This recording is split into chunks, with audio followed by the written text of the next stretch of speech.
Class 10th unit number 1 quadratic equations. हम सीख रहे थे क्वाड्रेटिक इक्वेशंस को सॉल्व करना, जिसमें पहले मेथड हमने डिटेल में डिस्कस किया, फैक्टराइजेशन मेथड। फिर हमने दूसरे मेथड को डिस्कस किया था कुछ हद तक ये समझने के लिए कि कंप्लीटिंग स्क्वायर मेथड क्या होता है, उसको किसी भी क्वाड्रेटिक इक्वेशन पे कैसे अप्लाई करेंगे, और जनरल फॉर्म पे कंप्लीटिंग स्क्वायर मेथड हमने अप्लाई किया था, और साथ ही वहाँ से हमने क्वाड्रेटिक फार्मूला भी प्रूव किया था, जो कि थर्ड मेथड अप्लाई होता है क्वाड्रेटिक इक्वेशन पे। लास्ट लेक्चर जो था उसमें हमने कंप्लीटिंग स्क्वायर मेथड के हवाले से जाना था कि कंप्लीटिंग स्क्वायर मेथड होता क्या है और वो कैसे अप्लाई होगा। आज हम एक्सरसाइज 1.1 क्वेश्चन नंबर 2 की तरफ बढ़ते हैं, जो कि हमारे पास है solve the quadratic equation by using completing square method. और साथ में एक क्वेश्चन है X square plus 6x minus 40 is equal to 0। ये क्वेश्चन 2 का पार्ट 1 है, और साथ में वक्त की मुनासबत से हम इन क्वेश्चंस को भी सॉल्व करेंगे। बढ़ते हैं पहले क्वेश्चन की तरफ, जो कि हमारे पास गिवन है X square plus 6x minus 40 is equal to 0। Completing square method में हमने ये कहा था जो पहला स्टेप होगा, 3 स्टेप हम करते हैं, उसमें जो पहला स्टेप होता है हमारा, उसमें जो कांस्टेंट टर्म होगी, कांस्टेंट टर्म को हम लेफ़्ट साइड से शिफ्ट कर देंगे राइट साइड पे। हमने ये डिटेल में पढ़ा था लास्ट लेक्चर में कि कोई भी जो क्वाड्रेटिक इक्वेशन होती है उसमें 3 तरह की टर्म्स मौजूद होती हैं। पहली टर्म होती है क्वाड्रेटिक टर्म, जहाँ पे वेरिएबल कोई भी गिवन हो उसकी पावर 2 होती है, और फिर जो दूसरी टर्म होती है वो लीनियर टर्म होती है, यानी कि जहाँ पे वेरिएबल की पावर 1 होती है, और जो तीसरी टर्म हमारे पास होती है वो कांस्टेंट टर्म होती है क्वाड्रेटिक इक्वेशन में। तो पहला स्टेप जो है कंप्लीटिंग स्क्वायर मेथड में वो ये है कि जो भी कांस्टेंट होगा, यानी जहाँ जिसके साथ वेरिएबल नहीं होगा, उसको हम शिफ्ट कर देंगे राइट साइड पे। तो यहाँ पे आप शिफ्ट करेंगे, हमारा 40 कांस्टेंट है, X square plus 6x is equal to 0, minus 40 दूसरी तरफ जाएगा राइट पे तो प्लस 40 बन जाएगा। X square plus 6x is equal to 0 plus 40। यहाँ तक था स्टेप 1 कि हमने कांस्टेंट को लेफ्ट साइड से राइट साइड पे शिफ्ट कर दिया। अब हमारा जो दूसरा स्टेप है, दूसरे स्टेप में हमने ये कहा था, दूसरे स्टेप में हम हमेशा किसको देखते हैं, क्वाड्रेटिक टर्म को देखते हैं। अगर तो क्वाड्रेटिक टर्म के साथ कोई भी नंबर मौजूद है, उस नंबर को हम कैंसिल आउट करके 1 बनाएंगे। जबकि यहाँ पे अगर देखें जो क्वाड्रेटिक टर्म हमारे पास बनती है उसके साथ कोई भी कोएफिशिएंट नहीं है, यानी कि 1 है। 1 के अलावा कोई और हमारे पास अगर कोएफिशिएंट मौजूद है 2, 3, 4, 5, 6 अप टू सो ऑन, तो उसको हम क्या करेंगे, कैंसिल आउट करके 1 बनाएंगे। जैसा कि आप अगर इस क्वेश्चन में देखें तो जो क्वाड्रेटिक टर्म है उसका कोएफिशिएंट 5 है, तो 1 के अलावा अगर कोई और कोएफिशिएंट होगा तो हम सेकंड स्टेप करेंगे। अदरवाइज अगर जैसे कि यहाँ पे क्वाड्रेटिक टर्म यानी कि जो एक्स स्क्वायर है उसके साथ हमारे पास कोई भी कोएफिशिएंट मौजूद नहीं है, यानी कि 1 है, जो कि हम लिखते नहीं हैं, तो ऐसी सूरत में स्टेप 2 करने की ज़रूरत नहीं है। तो डायरेक्ट हम थर्ड स्टेप पे जाएंगे। थर्ड स्टेप में क्या होगा, एक्स स्क्वायर इसी इक्वेशन को आगे लेके चलेंगे, plus 6x is equal to 40। अब जो थर्ड स्टेप होता है, थर्ड स्टेप में हम दोनों तरफ नई टर्म ऐड करते हैं विद स्क्वायर, राइट पे भी और लेफ्ट पे भी एक नई टर्म ऐड करेंगे उसके स्क्वायर के साथ। और वो टर्म ऐड करने का मकसद ये होता है, ये जो हमारी लेफ़्ट साइड होती है, इस लेफ़्ट साइड पे या तो a plus B whole square form हमने बनानी होगी या फिर a minus B whole square form हमने बनानी होगी। a plus B whole square form होती है a square plus 2ab plus B square, जबकि a minus B whole square form होती है a square minus 2ab plus B square.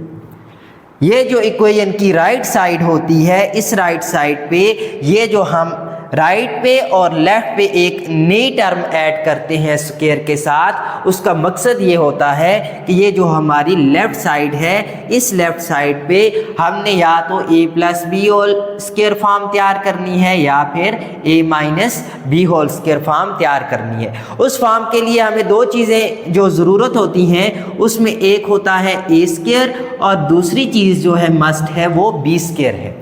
अगर यहाँ पे देखें a स्क्वायर तो हमारे पास मौजूद होता है किसकी सूरत में, जो भी वेरिएबल होता है उसके साथ स्क्वायर लाजमी होता है, वेरिएबल के ऊपर क्वाड्रेटिक टर्म है, वहाँ से हमें एक स्क्वायर तो गिवन होता है यानी कि a स्क्वायर। और अब हमें दूसरे स्क्वायर की ज़रूरत होती है इसके लिए, जो कि होता है b स्क्वायर, और वही b स्क्वायर वाली टर्म हम दोनों तरफ ऐड करते हैं। अब यहाँ पे सवाल ये पैदा होता है कि ये जो b वाली टर्म होगी वो बनेगी कैसे, जो हम नई टर्म ऐड करेंगे आया वो बनती कैसे है, इस बात को यहाँ पे समझना होगा थर्ड स्टेप में। तो वो बनाने के लिए हम क्या करेंगे, जो भी लीनियर टर्म कौन सी होती है, यानी जहाँ पे x पावर 1 होती है या वेरिएबल के ऊपर पावर नहीं लिखी होती, तो क्वाड्रेटिक टर्म का लीनियर टर्म का जो भी हमारे पास कोएफिशिएंट होगा, यहाँ पे कोएफिशिएंट क्या है 6 है, और हमेशा उस कोएफिशिएंट को मल्टीप्लाई कर देंगे 1/2 से।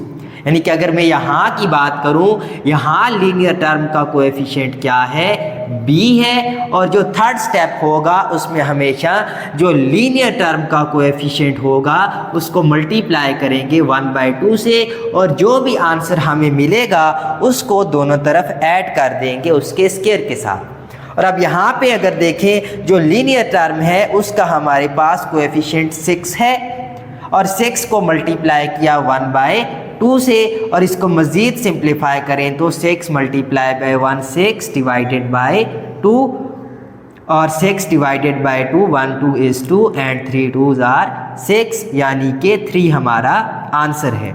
अब जो आंसर है उसको हम दोनों तरफ स्क्वायर के साथ ऐड कर देंगे।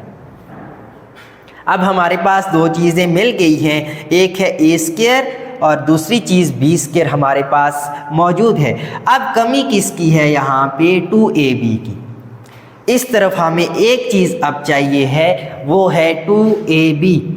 जब a स्क्वायर और b स्क्वायर हमें मिल जाए तो 2ab बनाना कोई मुश्किल बात नहीं है। तो कैसे बनता है देखें, x स्क्वायर यानी कि a स्क्वायर प्लस है तो प्लस 2ab बनेगा। अगर यहाँ पे लीनियर टर्म के साथ माइनस हो तो माइनस 2ab फॉर्म बनेगी। प्लस 2ab है तो हम लिखेंगे plus 2ab plus b square, a square plus 2ab plus b square. अब a स्क्वायर क्या है, a पे x मौजूद है और b पे 3 है, a स्क्वायर प्लस 2a पे हमारे पास x मल्टीप्लाई बाय b पे कौन मौजूद है 3 प्लस b स्क्वायर यानी कि 3 square, which is equal to 40 plus 3 square 9। तो यहाँ पे ये बात ज़हन में रखनी है, लेफ्ट साइड पे हम हमेशा a plus B whole square या फिर a minus B whole square form तैयार करेंगे, और जो राइट साइड है उस पे हम चीज़ों को ओपन करके ऐड या सब्ट्रैक्ट करके सिंप्लीफाई करेंगे। इसीलिए हमने यहाँ पे 3 स्क्वायर ओपन किया। अब यहाँ पे देखें a square plus 2ab plus b square form तैयार हो गई है, जो कि इक्वल होती है किसके, a plus B whole square के। तो अब हम यहाँ पे लिख सकते हैं a square plus 2ab plus b square is equal to a यानी कि x प्लस b यानी कि 3 whole square which is equal to 40 plus 9 49।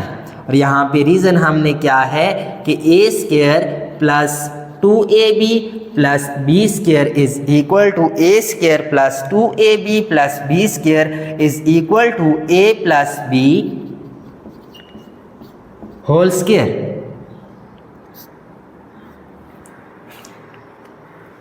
अब इसको आगे लेके चलते हैं।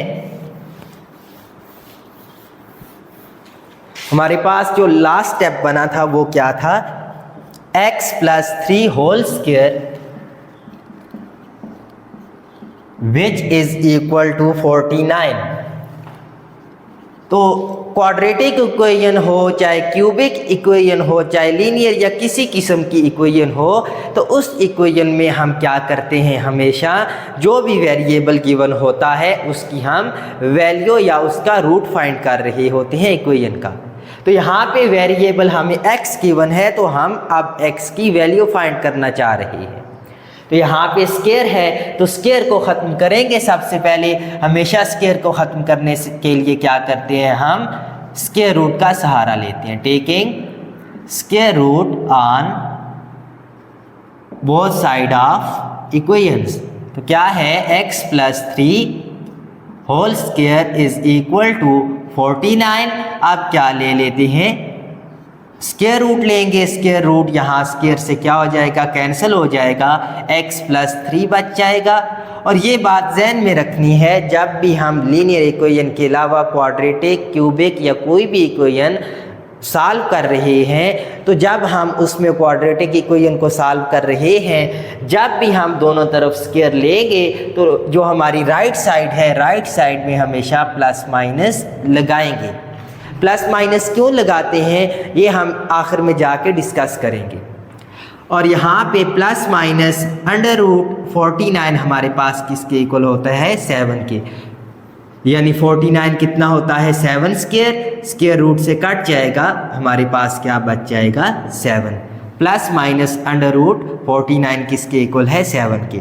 अब यहाँ पे हमारे पास दो पॉसिबिलिटीज़ हैं। एक है x plus 3 is equal to plus 7, और दूसरी पॉसिबिलिटी है x plus 3 is equal to minus 7। पहले हम इसको सॉल्व करते हैं। x plus 3 is equal to 7, x is equal to 7 plus 3 को हम दूसरी तरफ शिफ्ट करेंगे तो क्या बन जाएगा, प्लस से minus 3, x is equal to 7 minus 3 4। ये हमारे पास एक रूट आ गया इक्वेशन का। और दूसरे को सॉल्व करते हैं। x plus 3 is equal to minus 7, x is equal to minus 7 plus 3 को हम लेफ्ट से राइट पे लेके जाएंगे तो प्लस से क्या बन जाएगा, minus 3। x is equal to minus minus plus होता है, लेकिन साइन किसका रहेगा, हमेशा माइनस का। तो minus minus plus, sign minus का, 7 प्लस 3 10 माइनस 10। अब यहाँ पे प्लस माइनस इसलिए लगाया था, ये बात ज़हन में रखनी है, जितनी भी इक्वेशन की हाईएस्ट पावर होती है उतने ही उसके सॉल्यूशन होते हैं, रूट होते हैं। यहाँ पे हमारे पास इक्वेशन की हाईएस्ट पावर 2 है, तो उसके हमारे पास जो सॉल्यूशन सेट है उसमें आंसर या उसके रूट्स भी 2 ही आते हैं। अगर हम यहाँ पे प्लस माइनस ना लेते तो हमारे पास एक ही रूट बनता, जो कि दुरुस्त नहीं था। प्लस माइनस इसलिए लगाया ताकि हमें इक्वेशन के 2 रूट्स मिल सकें। तो यहाँ पे जो सॉल्यूशन सेट है हमारे पास वो है -10, छोटा नंबर हमेशा पहले, कामा 4। ये जो इक्वेशन है क्वाड्रेटिक इक्वेशन, ये इन 2 नंबरों के लिए ट्रू है, बाकी किसी भी नंबर के लिए ट्रू नहीं है। तो कंप्लीटिंग स्क्वायर मेथड में हमेशा हम 3 स्टेप करते हैं। पहला स्टेप क्या होता है, जो भी इक्वेशन में कांस्टेंट गिवन होता है उसको हम हमेशा लेफ़्ट से राइट पे शिफ्ट करेंगे, और फिर जो दूसरा स्टेप होता है वो हमारा रिलेटेड होता है किसी के साथ, क्वाड्रेटिक टर्म के साथ। अगर क्वाड्रेटिक टर्म का कोएफिशिएंट 1 के अलावा कोई और है तो उस कोएफिशिएंट को हम क्या करते हैं, कैंसिल आउट करते हैं और उसको 1 बनाते हैं। फिर तीसरे स्टेप की तरफ जाते हैं। तीसरा स्टेप क्या होता है, जो हम इक्वेशन तैयार कर लेते हैं फर्स्ट और सेकंड स्टेप में, उस इक्वेशन में हम क्या करते हैं, दोनों तरफ एक नई टर्म ऐड करते हैं स्क्वायर के साथ। वो इसलिए कि जो हमारी लेफ्ट साइड होती है वहाँ पे या तो a + b whole square form बने या फिर a - b whole square form बने। ये 3 स्टेप थे और बाकी सॉल्व करना आपने सीख लिया होगा। अब हम दूसरे क्वेश्चन की तरफ बढ़ेंगे जो कि है 4x² + 12x = 0।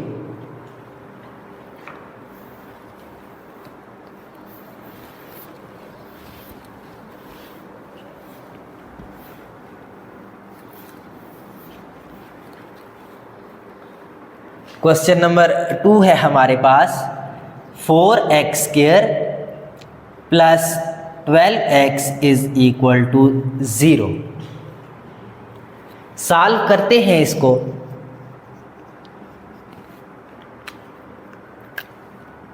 Four x square plus 12x = 0। पहली बात, स्टेप 1 के लिए हम किसको देखेंगे, कांस्टेंट टर्म को। अगर यहाँ पे देखें 4x² यानी कि क्वाड्रेटिक टर्म प्लस 12x यानी कि लीनियर टर्म = 0। यहाँ पे हमारे पास जो कि कांस्टेंट टर्म होती है वो मौजूद नहीं है, यानी कांस्टेंट टर्म क्या है, 0 है। जब कांस्टेंट टर्म 0 हो यानी कि मौजूद ना हो तो तब हम स्टेप 1 नहीं करेंगे। अब हम बढ़ेंगे स्टेप 2 की तरफ। स्टेप 2 में हमने ये कहा था जो भी हमारे पास क्वाड्रेटिक टर्म होती है, यानी कि जहाँ पे वेरिएबल की पावर 2 होती है, वहाँ पे अगर 1 के अलावा कोई और कोएफिशिएंट मौजूद है तो उसको हम कैंसिल आउट करके 1 बनाएंगे। अब यहाँ पे जो क्वाड्रेटिक टर्म है उसके साथ हमारा कोएफिशिएंट 4 है, 1 नहीं है। यहाँ पे 4 को हम क्या करेंगे, 1 बनाएंगे। तो 4 1 कैसे बनेगा, 4 क्या हो रहा है, x² के साथ मल्टीप्लाई है, तो इस 4 को कैंसिल करने के लिए हम पूरी इक्वेशन को 4 से क्या करेंगे, डिवाइड कर देंगे। Dividing by 4 on both sides of equations क्या हो जाएगा, 4x² divided by 4 plus 12 divided by 4x = 0 divided by 4। जो भी चीज़ हम इक्वेशन में डिवाइड या मल्टीप्लाई करते हैं वो हर टर्म से डिवाइड और मल्टीप्लाई होगी। यहाँ पे हमने 4 को डिवाइड किया तो 4 हर टर्म के साथ क्या हो रहा है, डिवाइड हो रहा है।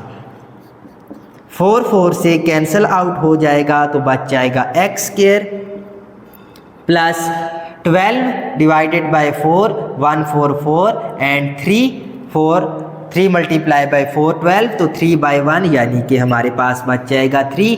12 डिवाइडेड बाय 4 क्या बनता है, 3 मल्टीप्लाई बाय 4 12, यानी कि आंसर हमारा क्या है, 3 है। तो यहाँ पे क्या है, 3 मल्टीप्लाई बाय x = 0। ये हमारा सेकंड स्टेप था। पहला स्टेप तो कांस्टेंट का होता है जो कि यहाँ पे नहीं था, कांस्टेंट मौजूद ही नहीं था। जो दूसरा स्टेप था वो क्या था, लीनियर टर्म, जो क्वाड्रेटिक टर्म है, क्वाड्रेटिक टर्म के साथ अगर 1 के अलावा कोई और कोएफिशिएंट मौजूद है तो उसको हम 1 बनाएंगे। तो यहाँ पे 4 मौजूद था तो 4 को हमने क्या किया, कैंसिल करके 1 बनाया, यानी कि 4 जो है क्वाड्रेटिक टर्म के साथ मल्टीप्लाई में था तो 4 से ही हमने डिवाइड कर दिया। अगर डिवाइड में होता तो हम मल्टीप्लाई कर देते। अब हम चलते हैं थर्ड और लास्ट स्टेप की तरफ। थर्ड स्टेप क्या होता है, दोनों तरफ हम एक नई टर्म ऐड करेंगे विद होल स्क्वायर। तो अब हम उसकी तरफ चलते हैं। So implies that x square plus 3x plus, इधर भी हम होल स्क्वायर के साथ एक नई टर्म ऐड करेंगे 0 प्लस वही टर्म जो यहाँ पे ऐड होगी वो यहाँ भी स्क्वायर के साथ ऐड हो जाएगी। वो टर्म कैसे ऐड होगी, पहले भी हम ये बात डिस्कस कर चुके हैं कि वो टर्म जो है ऐड होती है जो भी हमारी लीनियर टर्म है। लीनियर टर्म यहाँ पे कौन सी है, 3x। लीनियर टर्म का जो भी कोएफिशिएंट होगा उस कोएफिशिएंट को मल्टीप्लाई कर देंगे 1/2 से, और जो भी आंसर बनेगा उसको हम दोनों तरफ स्क्वायर के साथ ऐड करेंगे।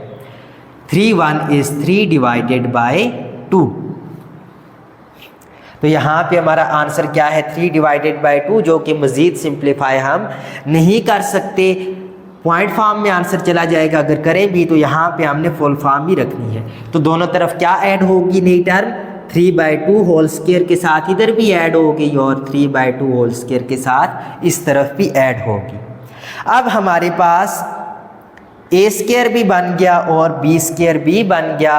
कमी किसकी है, 2ab की। यानी कि हमने डिस्कस किया, ये कहा था जो तीसरा स्टेप है, तीसरा स्टेप करने का मकसद ये होता है जो भी हमारी लेफ़्ट साइड होती है, लेफ़्ट साइड पे या तो a plus B whole square का फार्मूला तैयार करेंगे या फिर a minus B whole square का फार्मूला तैयार करेंगे। a plus B whole square या फिर a minus B whole square. a plus B whole square क्या होता है, a square plus 2ab plus b square, और a minus B whole square होता है a square minus 2ab plus b square. अब यहाँ पे लीनियर टर्म कौन सी है, 3x है। लीनियर टर्म के साथ प्लस साइन है, लीनियर के साथ अगर प्लस साइन हो तो a plus B whole square बनेगा। अगर लीनियर टर्म से पहले माइनस साइन हो तो a minus B whole square formula बनेगा। अब यहाँ बात क्या हो रही है, x होल स्क्वायर यानी कि a स्क्वायर, और यहाँ पे देखें 3/2 होल स्क्वायर यानी कि b स्क्वायर मौजूद है। कमी एक चीज़ की है, 2ab की। जब a स्क्वायर और b स्क्वायर बना हुआ हो तो 2ab बनाना कोई मुश्किल बात नहीं है। तो हम फार्मूला उस हिसाब से तैयार करेंगे, a square plus 2ab plus b square, a square plus 2ab plus b square, और यहाँ a स्क्वायर क्या है, x स्क्वायर, और यहाँ b स्क्वायर क्या है, 3/2 square. a square plus 2a पे हमारे पास मौजूद है x, मल्टीप्लाई बाय b पे मौजूद है 3/2, which is equal to 0 plus 0 add हो या माइनस हो कोई फ़ायदा नहीं है, 3/2, 3 स्क्वायर 9 डिवाइडेड बाय 2 स्क्वायर 4। यहाँ तक पहुँच चुके, अब हम आगे चलते हैं। अब नेक्स्ट क्या होगा, हमारे पास फॉर्म तैयार हो गई है a square plus 2ab plus b whole square. ये किसके इक्वल होगी, a plus b whole square. यहाँ पे a हमारे पास x है प्लस b हमारे पास है 3/2। a square plus 2ab plus b square is equal to a यानी कि x प्लस b यानी कि 3/2 whole square which is equal to 9/4। यहाँ पे हमने क्या किया, फार्मूला अप्लाई किया, a square plus 2ab plus b square which is equal to a plus b whole square. अब यहाँ पे होल स्क्वायर है तो होल स्क्वायर को ख़त्म करने के लिए हम क्या करेंगे, दोनों तरफ स्क्वायर रूट लेंगे, x प्लस 3/2 होल स्क्वायर, इधर भी रूट ले लिया इक्वेशन के एक तरफ भी और दूसरी तरफ भी रूट लेंगे, 9/4 अंडर द रूट और साथ में प्लस माइनस। स्क्वायर रूट से कैंसिल हो जाएगा, बच जाएगा x plus 3/2 which is equal to plus minus √9 हमारे पास होता है 3 और √4 हमारे पास होता है 2, यानी कि 9 स्क्वायर रूट क्या होता है, 9 को हम लिख सकते हैं 3 स्क्वायर और साथ में रूट, तो कैंसिल होके क्या बच जाएगा 3। और इसी तरह √4 के अंदर हो, 4 जो है रूट के अंदर हो तो लिख सकते हैं 2 स्क्वायर 4 अंडर द रूट, और यहाँ पे स्क्वायर रूट से क्या हो जाएगा, कैंसिल हो जाएगा, तो हमारे पास बच जाएगा 2। तो जो 9 है वो 3 बन जाएगा, स्क्वायर रूट ऑफ 9 क्या है 3 है, और स्क्वायर रूट ऑफ 4 किसके इक्वल होता है 2 के 3/2। अब यहाँ पे दो पॉसिबिलिटी है हमारे पास, एक है x plus 3/2 which is equal to plus 3/2, और दूसरी पॉसिबिलिटी है x plus 3/2 which is equal to minus 3/2। पहले इसको सॉल्व करते हैं। x is equal to 3/2 equation के दूसरी तरफ मौजूद है। अब ये वाला 3/2 हम दूसरी तरफ शिफ्ट करेंगे, यहाँ प्लस के साथ है तो यहाँ जाके माइनस 3/2 हो जाएगा। 3/2 माइनस 3/2 कैंसिल, यानी कि 0 बन जाएगा। और इसको अगर देखें तो x is equal to minus 3/2, ये प्लस 3/2 दूसरी तरफ जाके माइनस 3/2, एलसीएम लेंगे x is equal to base same है तो डायरेक्ट एलसीएम हो जाएगा -3 which is equal to minus minus plus, मगर साइन माइनस का 3 + 3 6/2 और 1 2 is 2, 3 × 2 6, x is equal to -3।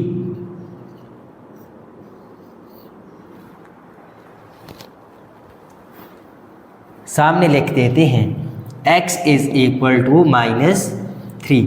यहाँ पे जो इक्वेशन है 4x² + 12x is equal to 0, इसका जो सॉल्यूशन सेट हमारे पास बना है वो है -3 और दूसरा नंबर क्या है 0। आज के लिए इतना ही। उम्मीद है कि आपको कंप्लीटिंग स्क्वायर मेथड यूज़ करते हुए क्वाड्रेटिक इक्वेशन सॉल्व करना आ गया होगा, और ये क्वेश्चन आपका होमवर्क समझें। इसको सॉल्व करके आप कमेंट सेक्शन में बता सकते हैं कि इसका आपके पास सॉल्यूशन सेट क्या बनता है।